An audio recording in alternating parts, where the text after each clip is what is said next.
यस्य नास्ति स्वयं प्रज्ञा शास्त्रं तस्य करोति किम् लोचनाभ्यां विहीनस्य दर्पणः किं करिष्यति।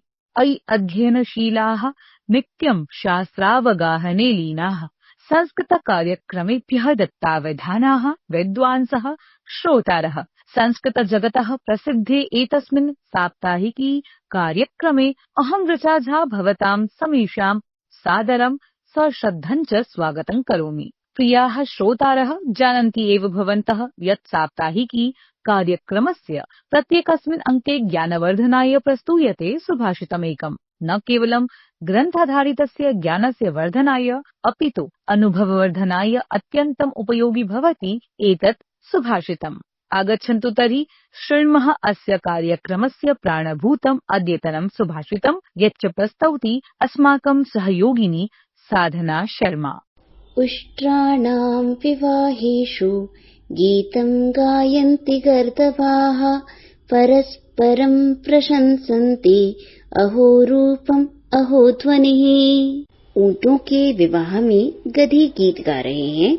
गधा ऊंट से कहता है वाह क्या रूप है, और ऊंट गधे से कहता है वाह क्या आवाज है। तात्पर्य झूठी प्रशंसाओं में न बहकर सच को स्वीकार कर सही मार्ग चुनना चाहिए। अयि श्रोतृवृन्दाः सम्प्रति अग्रेसरामः प्रसङ्गप्रभागं प्रति यत्र अद्य कार्तिकेय पञ्चकम् इत्येतस्य केषाञ्चन श्लोकानां भावपूर्णं स्तवनं विदधाति अस्मदीयः सहयोगी पुनीत त्रिपाठी। विमल निज पदाब्जम् वेद वेदान्त वेद्यम् मम कुल गुरुनाथम् वाद्यगान प्रमोदम् रमण सुगुण जालम् रंगराट भागिनेयम् कमल जनुत पादम् कार्तिकेयम् नमामि। शिव शरवण जातम् सैव योग प्रभावम्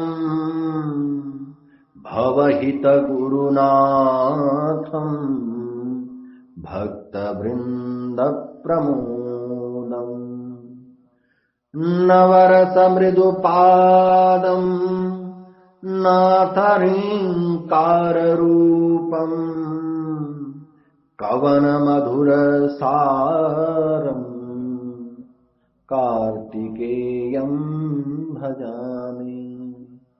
पाकारातिसुतामुखाब्ज मधुपम् बालेन्दुमौलीश्वरम्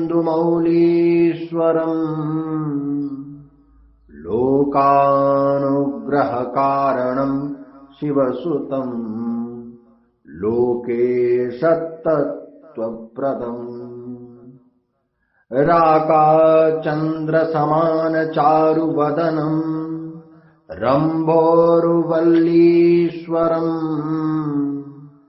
ह्रीङ्कार प्रणवस्वरूपलहरी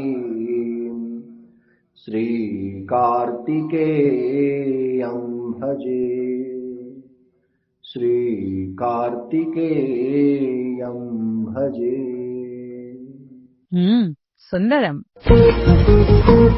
सम्मान्याः श्रोतारः साप्ताहिकी वार्ता प्रभागे संसारे यथा कर्म एव फलम् यत्किमपि आप्यते सांसारिकैः तदेव संक्षिप्य अत्र प्रदर्श्यते। साम्प्रतं साप्ताहिकी वार्ताः आदाय उपस्थिता अस्ति मुदिता वेतालः। नवम्बर मासस्य 25 दिने प्रधानमन्त्री नरेन्द्र मोदी अयोध्यायां राममन्दिरे धर्मध्वजारोहणं कृतवान्। अत्रावसरे उत्तरप्रदेशस्य मुख्यमन्त्री योगी आदित्यनाथः, राष्ट्रिय स्वयंसेवक संघस्य प्रमुखः मोहन भागवतः, उत्तरप्रदेशस्य राज्यपालः आनन्दीबेन पटेलः, अन्ये च गणमान्याः उपस्थिताः आसन्।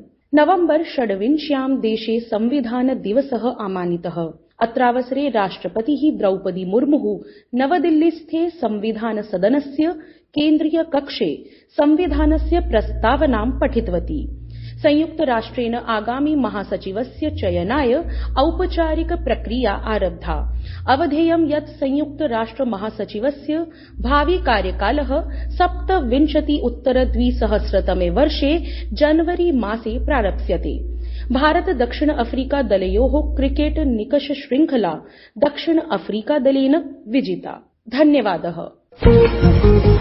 प्रियाः श्रोतारः, साप्ताहिकी वार्ताभिः जागतिक घटना विषये ज्ञात्वा अनन्तरं पुनः उपस्थिताहं ज्ञानविज्ञान प्रभागान्तर्गतम् एकं साक्षात्कारमादाय। अस्माभिः साकं संवादाय उपस्थितो अस्ति अस्माकं सहयोगिन्या निधि झा इत्यनया सह लोकसभायां कन्नड भाषायाः युगपत् भाषान्तरणकर्ता सुदर्शनवर्यः। अभिवादये मित्राणि। अस्माकं समक्षम् अद्य उपतिष्ठते श्रीमान् सुदर्शनः। भारतीय भाषासु कार्यं कुर्वाणः अयं जनः सम्प्रति लोकसभायां युगपत् भाषान्तरणकर्ता वर्तते। तत्र संस्कृतं विशेषतः कन्नड, हिन्दी इत्येतासु भाषासु तस्य कार्यं संसदि प्रचलति। महोदयाः, अहं निधि झाः हृत्पूर्वकं स्वागतं व्याचष्टे। धन्यवादः। अस्मिन्नेव क्रमे प्रथमः तावत् प्रश्नः, लोकसभायां 22 भाषासु भाषान्तर प्रक्रिया प्रचलति। किमियं प्रयोजनकारिणी उत धनहानिः एव? सत्यमुक्तं। संसदि सम्प्रति 22 भाषासु, तत्रापि भारतीय भाषासु अष्टमानुसूच्यां याः भाषाः वर्तन्ते तासु भाषासु भाषान्तरण प्रक्रिया प्रचलति। जानीमः एव वयम् इयं लोकसभा प्रजाप्रभुत्वस्य मन्दिरमिति। अत्र सर्वेऽपि नेतारः तेषां पक्षमत्र आगत्य स्थापयन्ति। अतः तैः यत् किमपि उच्यते तत्सर्वं तत्र विद्यमानेभ्यः सर्वेभ्यः तस्य अवगमनं स्यात्। अतः एव इयं काचित् विशिष्टा प्रक्रिया आरब्धा वर्तते, भाषान्तरण प्रक्रिया इति। अनया भाषान्तरण प्रक्रियया उदाहरणार्थं यदि तत्र कश्चन कर्णाटकदेशीयः वर्तते, सः हिन्दीं न जानाति, तदा यदा कश्चित् नेता हिन्द्यां वदति, अत्र अस्माकं भाषान्तरणकर्ता यः वर्तते सपद्येव तस्मिन्नेव काले युगपत् तेन उक्तं सर्वं एषः कन्नडभाषायाम् अथवा प्रादेशिकभाषायाम् अनूद्य तस्मिन्नेव क्षणे श्रावयति। अतः आदौ तावत् एषा काचित् विशिष्टा प्रक्रिया वर्तते। पुनः भवद्भिः एतदपि पृष्टं प्रयोजनकारिणी अथवा धनहानिः इति।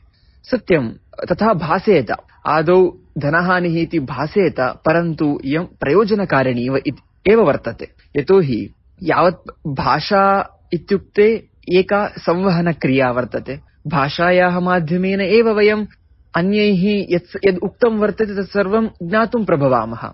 यदि प्रतिपक्षेण उक्तम् अथवा विरोधपक्षेण उक्तं यत्किञ्चित् वयं ज्ञातुं न प्रभवामः, तर्हि तस्य समीचीनं सुदृढम् उत्तरं कथं वा दातुं शक्नुयाम? अतः आदौ मया अवगन्तव्यं तेन किमुक्तम् इति। अतः इयं भाषान्तरण प्रक्रिया सर्वदा प्रयोजनकारिणी एव वर्तते इति मम मतम्। बहु समीचीनं महाभागाः। पूर्वम् अस्माभिः अवलोकितं यत् केचन सांसदः संस्कृतविरोधं कृतवन्तः। तर्हि अन्य सांसद्भिः का प्रतिक्रिया प्रदत्ता? सत्यम्। इदानीं लोकसभा इत्युक्ते तत्र सर्वदापि कलहः भवत्येव। यतोहि कश्चन विचारः उपस्थापितः चेत् तत्र तस्य विषयस्य पक्षे केचन भवन्ति, प्रतिपक्षे अन्ये केचन, विरोधपक्षे बहवः भवन्त्येव। अतः अत्र सर्वदा कोलाहलः वर्तते एव। परन्तु यदा भाषायाः विषये अत्र विवादः समुत्पन्नः, भवन्तः जानन्ति एव कश्चन नेता किमर्थं संस्कृते भाषान्तरणप्रक्रिया अपेक्षते, यतोहि कः शृणोति संस्कृते भाषान्तरणप्रक्रियायाः का वा अत्र उपयोगिता इति संसदि कश्चन नेता प्रश्नं कृतवान्। तदा अस्माकं लोकसभायाः सम्माननीयाः अध्यक्षाः तैः एकं सम्यक् उत्तरं दत्वा तैः एतत् प्रतिपादितं, भारते या कापि भाषा वा भवतु सा भारतीयभाषा वर्तते, तत्रापि संस्कृतं सर्वासामपि भाषाणां जननी वर्तते। अतः यदि संस्कृते एव भाषान्तरणप्रक्रिया न भवति तर्हि अन्यासु भाषासु कथं वा भवितुं शक्यते? एवम् इत्यादि समीचीनम् उत्तरं प्रदाय तैः संस्कृतस्य महत्त्वम् अत्र उपस्थापितम्। अतः बहवः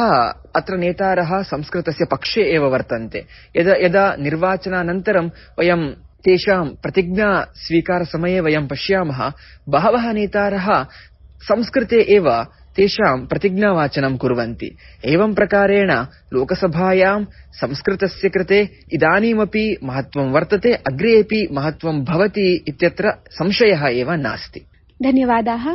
अस्मिन्नेव चरणे अन्तिमोऽयं प्रश्नः, भारतीयभाषायां भाषान्तरण प्रक्रियायां कथं संस्कृतं सहायकं सिद्धं भवति? पुनश्च भाषान्तरणं कारं भवदीयः अनुभवः कः वर्तते? पूर्वमपि मया उक्तमेव, सर्वासां भाषाणां जननी संस्कृतमिति। विदन्तेव विपश्चितः यत् संस्कृतभाषा अति प्राचीनतमा परम्परा च। इयं हि भाषा प्रतियुगं नवनवमात्मानं प्रस्फुरति, समाविष्करोति च। अत्र वयं जानीमः, वेदाः, शास्त्राणि इति विस्तृतं वाङ्मयं वर्तते। अतः सर्वासां भाषाणां जननी संस्कृतम् इति तु निश्चप्रचम्। इदानीं यदि कश्चन कन्नडभाषायाम् अथवा हिन्दीभाषायां भाषान्तरणं कुर्वन् वर्तते, तदा कश्चित् नूतनः आङ्ग्लशब्दः तत्र आगतः, तदा अस्माभिः तस्य समानार्थकः कश्चन शब्दः भारतीयभाषायाम् अस्माभिः वक्तव्यं भवति। यदि पूर्वमेव तस्य शब्दस्य निर्वाचनं कृत्वा यदि नूतनः शब्दः निर्मितः वर्तते, तर्हि तस्य प्रयोगं कर्तुं शक्यः। यदि तत्र समानार्थकः अन्यः शब्दः नास्ति, तर्हि तत्र संस्कृतमेव शरणम्। यतोहि नूतनशब्दनिर्माणं संस्कृतमूलकमेव सम्भवति। तत्र संस्कृते वयं जानीमः एव, धातुप्रक्रिया वर्तते, उपसर्गप्रक्रिया वर्तते। इदानीं पर, अप, सम इत्यादि उपसर्गाणां योजनेन कश्चन विनूतनः अर्थः तत्र निष्पन्नः भवति। तद्वदेव संसदि अपि पारिभाषिकाः बहवः शब्दाः वर्तन्ते। तत्र केचन शब्दाः आङ्ग्लभाषायाम् एव वर्तन्ते। अतः तेषां शब्दानां समानार्थकरूपेण यदि अहं नूतनं शब्दं, यदि नूतनस्य शब्दस्य प्रयोगम् अहं कर्तुम् इच्छामि, तर्हि तत्र संस्कृतस्यैव साहाय्यम् अस्माभिः स्वीकर्तव्यं भवति। पुनः अपरमेकं, प्रायः सर्वासु अपि भाषासु संस्कृतस्य शब्दाः अत्यधिकाः वर्तन्ते। इदानीं कन्नडभाषा भवतु, तमिळ् भाषा भवतु, तेलुगु भाषा भवतु, अथवा गुजराती भाषा भवतु, हिन्दी भाषा भवतु, सर्वत्रापि संस्कृतस्य शब्दाः वर्तन्ते एव। वयम् अत्र पश्यामः, यः संस्कृतं जानाति सः अनायासेन कन्नडभाषायां कर्तुं शक्नोति, यदि किञ्चित् तेलुगु जानाति तेलुगु भाषायामपि कर्तुं शक्नोति, पुनश्च हिन्दी भाषायां तु सुललितरूपेण सः भाषान्तरणप्रक्रियां कर्तुं सम्भवति। अतः अनेन ज्ञायते संस्कृतम् अस्याः प्रक्रियायाः मूलाधारः वर्तते। अतः यदि वयं संस्कृतं जानीमः, तर्हि अस्माकं कार्यं प्रायः 90% सुसम्पन्नम् इत्येव। सुन्दरं महोदयः, भवन्तः स्वकीयम् अमूल्यमपि नैजं समयं कल्पितवन्तः। एतदर्थं धन्यता वचांसि आविष्क्रियते मया। धन्यवादाः। जियात् गिर्वाण भारती। मन्येऽहं यत् अनेन संवादेन भवन्तः सर्वे निश्चप्रचमेव लाभान्विताः भविष्यन्ति।